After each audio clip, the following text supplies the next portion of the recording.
सबसे पहले हम जानेंगे वाटर का मोमेंट, ये बहुत इम्पॉर्टेंट है।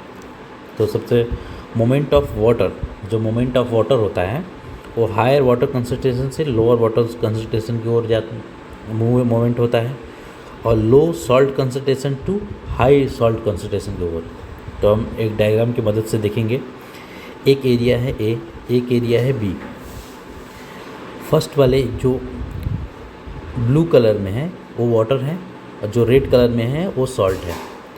तो इस एरिया में वाटर का कंसंट्रेशन ज़्यादा है और सॉल्ट का कंसंट्रेशन कम है। बी एरिया में सॉल्ट का कंसंट्रेशन ज़्यादा है, वाटर का कंसंट्रेशन कम है। तो वाटर का और बीच में ये है सेमी परमेएबल मेम्ब्रेन। अब क्या होगा कि जो मोमेंट ऑफ वाटर होगा वो ए से बी की ओर होगा। क्यों? क्योंकि यहाँ पे वाटर कंसंट्रेशन ज़्यादा है और फिर लोअर वाटर कंसंट्रेशन की ओर जाएगा। ठीक, कि मोमेंट ऑफ वाटर जो होता है हाई वाटर कंसंट्रेशन से लोअर वाटर कंसंट्रेशन की ओर जाता है, तो इस साइड में ये मोमेंट होगा। इस प्रोसेस को बोलते हैं osmosis. Osmosis is a passive moment of solvent, typically वो वाटर लेते हैं, across a semi permeable membrane from area of high solute concentration, मतलब सॉल्ट कंसंट्रेशन, और to area of high solute concentration, मतलब लो वाटर, ये salt concentration है, solute जो है सॉल्ट कंसंट्रेशन है। अगर हम वाटर की कंसंट्रेशन से देखें तो हाई वाटर कंसंट्रेशन से लोअर वाटर कंसंट्रेशन, सॉल्ट का देखेंगे तो लो सॉल्ट कंसंट्रेशन से हाई सॉल्ट कंसंट्रेशन की ओर जाता है। अब हम देखेंगे जो स्टोमेटा होता है वो कब क्लोज होता है, किस कंडीशन में वो क्लोज होता है, किस कंडीशन में वो ओपन होता है। तो इसके ऊपर दो थ्योरी दी है, एक ओल्ड थ्योरी है और एक रिसेंट की थ्योरी है। रिसेंट पहले थ्योरी देखेंगे हम कि potassium ion concentration theory. According to this theory, potassium ion concentration theory, the stomatal opening and closing depend on the generation of potassium ion gradient. Potassium ion gradient दो during day time में क्या होगा, photosynthesis होगा। Photosynthesis कहाँ होगा, chloroplast में होगा, और फिर वहाँ गार्ड सेल होगी और फोटोसिंथेसिस होगा और वो प्रोडक्शन करेगा क्या, एटीपी का। अब इस ATP use to actively pump the potassium ion the neighbouring epidermal cell to the guard cell. ये है एपिडर्मल सेल, ये है गार्ड सेल। तो इसमें ये पोटेशियम आयन को पंप करेंगे।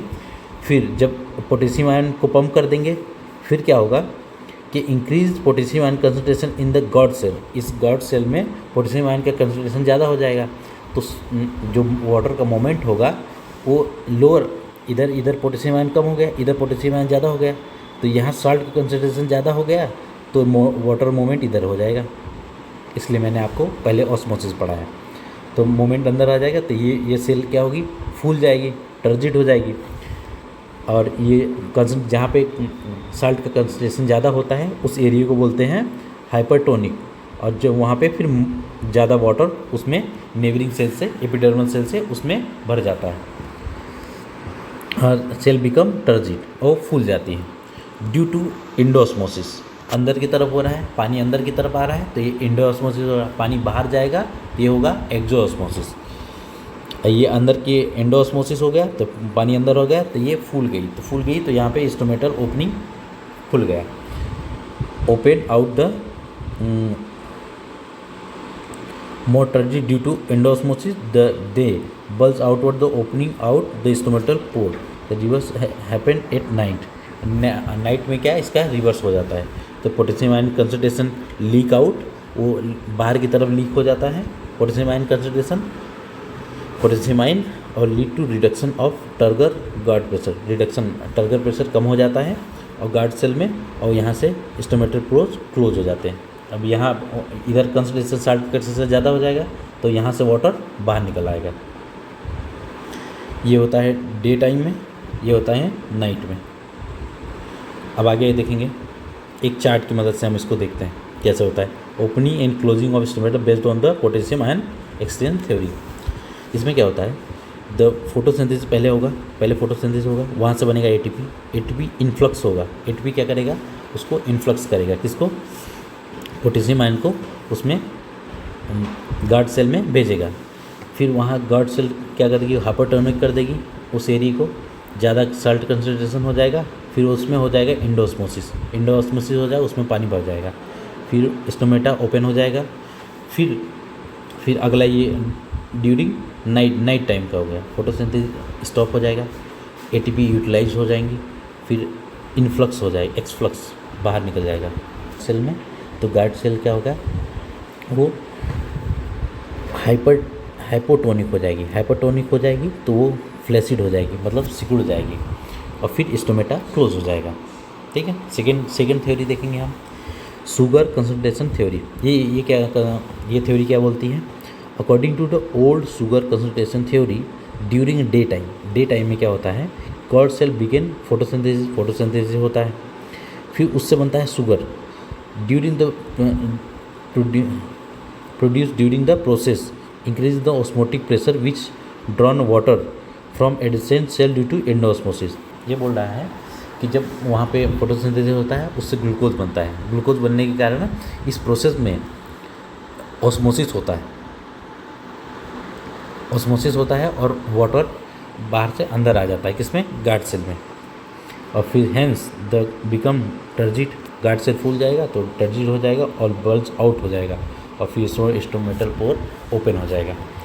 फिर क्या होता है, thin over layer welding of stomata opening हो जाएगा, stomata due to this thin over welding stomata opening lead as the stomata open हो गया, फिर diffusion of gas in and out began for fulfil the need for photosynthesis and allow to transpiration. क्या होता है, closing of stomata if any reason, किसी reason की वजह से, तो water content of leaf falling short, कम होने लगा पानी, तो water is drawn out from the guard cell से हम पानी को निकाल लेते हैं, due to exosmosis masking them flaccid, और ये फ्लैसिड चिपक जाएगा, क्लोज हो जाएगा। As a result the inner thick wall straighten and then close to the stomata close हो जाएगा।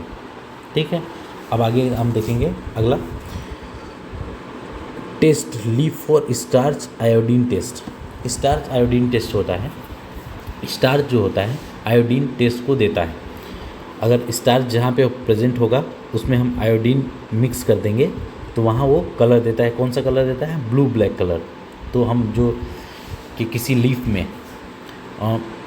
भोजन बन रहा है, स्टार्च बन रहा है, शुगर का प्रोडक्शन हो रहा है, इसको पता लगाने के लिए हम आयोडीन टेस्ट करते हैं। पहले क्या करेंगे हम, पहला प्रोसेस है dip the leaf boiling water के अंदर डाल देंगे कुछ मिनट के लिए, तो उसका जो लीफ रहेगा वो मर जाएगा, किल द सेल्स। सबसे पहले क्या करेंगे, फिर बॉयल करेंगे लीफ को मिथाइलेटेड स्पिरिट में बॉयल करेंगे till the become plate white due to removal of chlorophyll.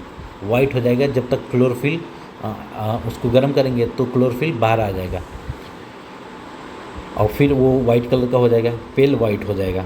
फिर लीफ नाउ, अब इसको क्या करेंगे, हार्ड और ब्रिटल हो जाएगा वो। अब क्या करेंगे कि इसको प्लेस कर देंगे इन हॉट वाटर में टू सॉफ्टन, हॉट वाटर में डाल देंगे तो वो सॉफ्ट हो जाएगा। फिर देखेंगे spread the leaf in the dish and pour in the iodine test. उसको फैला लेंगे और उसमें क्या करेंगे, आयोडीन के ड्रॉप्स डालेंगे। और उसमें जैसे डालेंगे तो प्रेजेंस अगर स्टार्च उसमें होगा तो क्या होगा कि ब्लू ब्लैक कलर वो दे देगा। अगर लीफ विदाउट स्टार्च, जो जिसमें स्टार्च नहीं होगा, स्टार्च का सिंथेसिस नहीं होगा, वो ब्राउन कलर का दिखेगा। ठीक है, थैंक यू।